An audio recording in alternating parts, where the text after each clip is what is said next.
Hello everyone, আসসালামু আলাইকুম সবাইকে। This is Roju from Roju's blog. চলে আসলাম আরো একটা ডেইলি ব্লগ নিয়ে। সেদিন ছিল শুক্রবারে তো কম বেশি সবাই আমরা একটু দেরি করে ঘুম থেকে উঠি। তবে আমার সেদিন ঘুম থেকে উঠতে উঠতে প্রায় 2টার মতো বেজে গিয়েছিল। কারণ যেদিন শুক্রবার থাকে তার আগের দিন বাসায় রাত্রে তো আমরা একদমই ঘুমাই না, সারা রাত ভরতে আমরা মোবাইল চালাই। গতকাল রাতেও আমরা সারা রাত জেগেছি, তো যে কারণে আজকে অনেক বেশি দেরি করে ঘুম থেকে উঠেছি। হচ্ছে এখন শাওয়ার নিয়ে নিতে হবে, আর আমি হচ্ছে আপনাদের সাথে এই ভিডিওটা শেয়ার করছি। এর অবশ্য একটা কারণ আছে, কিছুদিন আগে আমি এই জায়গার ভিডিও শেয়ার করেছিলাম আমার একটা ব্লগে, যেখানে কিনে এই পেঁপে গাছগুলো এত বেশি ছোট ছোট ছিল। আর আজকে হঠাৎ করে এসে দেখি এই ছোট্ট ছোট্ট গাছগুলাতে পেঁপেও চলে এসেছে। আমাদের বাসায় সবগুলো পেঁপে গাছে সবসময় অনেকগুলা করে পেঁপে হয় মাশাআল্লাহ। এই গাছটাও কিন্তু যথেষ্ট ছোট ছিল, যে কারণে তোমাদের সাথে একটু শেয়ার করলাম। তারপরে তো শাওয়ানি ডিরেক্ট লাঞ্চ করতে চলে আসলাম, কারণ এখন যেহেতু একদম দুপুর হয়ে গিয়েছে তাই ব্রেকফাস্ট আর করবো না। যেহেতু আজকে শুক্রবার তাই এমন এখানে ভুনা খিচুড়ির সাথে চিকেন রান্না করেছিল, যেটা খেতে ভীষণ মজা হয়েছিল। ইদানিং মনে হয় আমার প্রত্যেকটা ভ্লগে আমার পার্সেল রিসিভের একটা না একটা ভিডিও থাকে। কি আর করবো বলেন, প্রত্যেক দিনই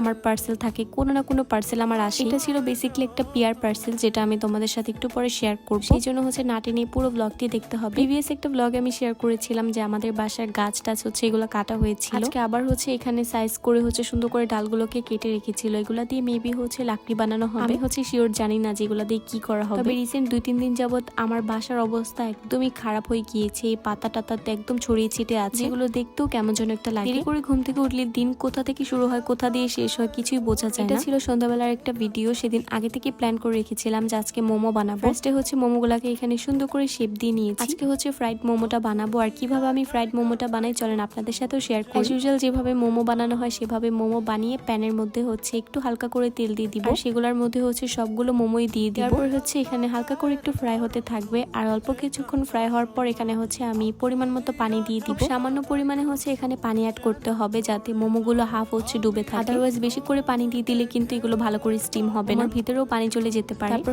সুন্দর করে মোমোগুলোকে ঢেকে দিতে হবে। বাই দ্য ওয়ে, যারা যারা আমার পেজে নতুন আছো বা আমার ভিডিও ফার্স্ট টাইম দেখছো, অবশ্যই কিন্তু পেজটা লাইক করে পাশেই থাকবে। আর এই তো কথা বলতে বলতে কিন্তু এখানে অলমোস্ট আমার মোমোটাও রেডি হয়ে গিয়েছে। আর মোমোটা একদম ভালো করে ভেতরে স্টিম হয়েছিল। মোমোটা একদম স্টিম একটা মোমোই, শুধু নিচের দিকে একটুখানি ফ্রাই হয়, যেটার কারণে খেতে অনেক বেশি মজা লাগে আর ক্রিস্পি লাগে। তোমরা যারা যারা এখনো এটা এভাবে ট্রাই করে খাওনি, অবশ্যই কিন্তু একবার হলেও ট্রাই করে খাবে, দেখবে আসলে অনেক বেশি ইয়াম্মি লাগে। আর আমার রেসিপি দেখে যারা বানিয়ে খাবে তারা কিন্তু অবশ্যই আমাকে কমেন্ট করে জানাবে তোমাদের রিভিউটা। তোমাদের সাথে চলো একটু আগে আসা পার্সেলের মধ্যে কি ছিল সেগুলো শেয়ার করি। অ্যাফোর্ডেবল প্রাইসে বা একটু রিজনেবল প্রাইসের মধ্যে যারা একটু ভালো টাইপের মেকআপ আইটেম খুঁজছে, তাদের জন্য কিন্তু এই ভিডিওটা খুবই হেল্পফুল হবে। কারণ এখন তোমাদের সাথে আমি খুবই অ্যাফোর্ডেবল আর সাথে খুবই পিগমেন্টেড একটা শ্যাডো প্যালেটের রিভিউ শেয়ার করবো। আই হোপ এটা তোমাদের কাছেও ভালো লাগবে, কারণ এটা আমার নিজের কাছে অনেক বেশি ভালো লেগেছে। মেকআপের মধ্যে এক্সপেন্সিভ, অ্যাফোর্ডেবল, রিজনেবল সব ধরনের মেকআপই কিন্তু আছে। তবে পার্সোনালি আমার কাছে যেটা সবসময় ভালো লাগে, আমার কাছে মনে হয় যে না এটা আমাকে মানাচ্ছে, আমি সবসময় সেটাই চুজ করি। বড় শ্যাডো প্যালেটের মধ্যে প্রায় 60টার মতো কালার্স আছে। এখানে কিনা তোমরা নুড, গ্লিটার সাথে কিন্তু ব্লাশও ইউজ করতে পারবে এই একটা প্যালেট থেকে। আমি তো ভাই কখনোই প্যালেট দেখি না বা ব্লাশ দেখি না, আমি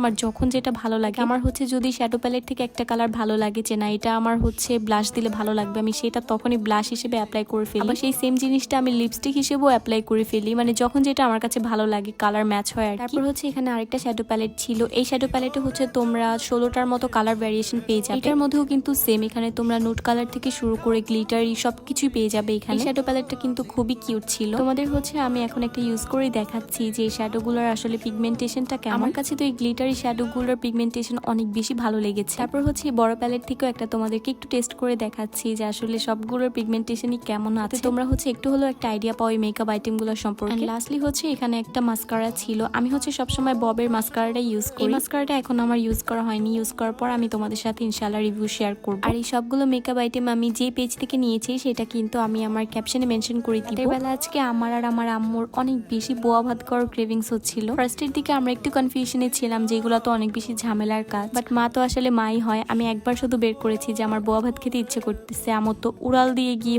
এখানে রান্না শুরু করে দিয়েছিল। এমন লেন্দি করে ভিডিও নিয়ে না, হয়তো আদারওয়াইজ ব্লগটা অনেক বেশি বড় হয়ে যেত। এখানে আম্মু অনেক ধরনের ভর্তা বানিয়ে নিচ্ছিল। এখন আবার ভিডিও এডিট করতে গিয়ে আমার জিভে পানি চলে আসতেছে খাওয়ার জন্য এগুলা। ভাই যাই হোক, এখানে আম্মু 4 পদের ভর্তা বানিয়েছিল, বেগুন ভর্তা, চাপা শুটকি ভর্তা, সাথে ধনিয়া পাতা ভর্তা, তার সাথে এখানে ছিল মরিচ ভর্তা। মেয়েদের যেমন ফুচকা খাওয়ার ক্রেভিংটা অনেক বেশি থাকে, তেমনি আমার এরকম বোয়া ভাত ভর্তা দিয়ে ঝাল ঝাল খেতে অনেক বেশি ভালো লাগে। আর মনে হয় যেন আমি ভরা পেটেও খেতে পারবো। তো আম্মু এক পাশ দিয়ে বোয়া ভাত রান্না করে ফেলেছিল, যেটা আর তেমন ভাবে ভিডিও করা হয়নি। আমরা এই ভাতটাকে খুদের ভাত বা বোয়া ভাত দুইটাই বলি। তোমরা তোমরা কে কি নামে এটা কি চিনো অবশ্যই কিন্তু কমেন্ট করে জানাবে। আর কে কে আমার মতো বোয়া ভাত পছন্দ করে ভর্তা দিয়ে অবশ্যই কিন্তু সেটাও কমেন্ট করে জানাবে। আজকে ব্লগটা এখানেই শেষ করছি। কার কাছে ব্লগটা কেমন লেগেছে অবশ্যই কিন্তু কমেন্ট করে জানাবে। দেখা হবে নেক্সট ব্লগে। খুদা হাফিজ and thanks for watching. Ta-ta bye by.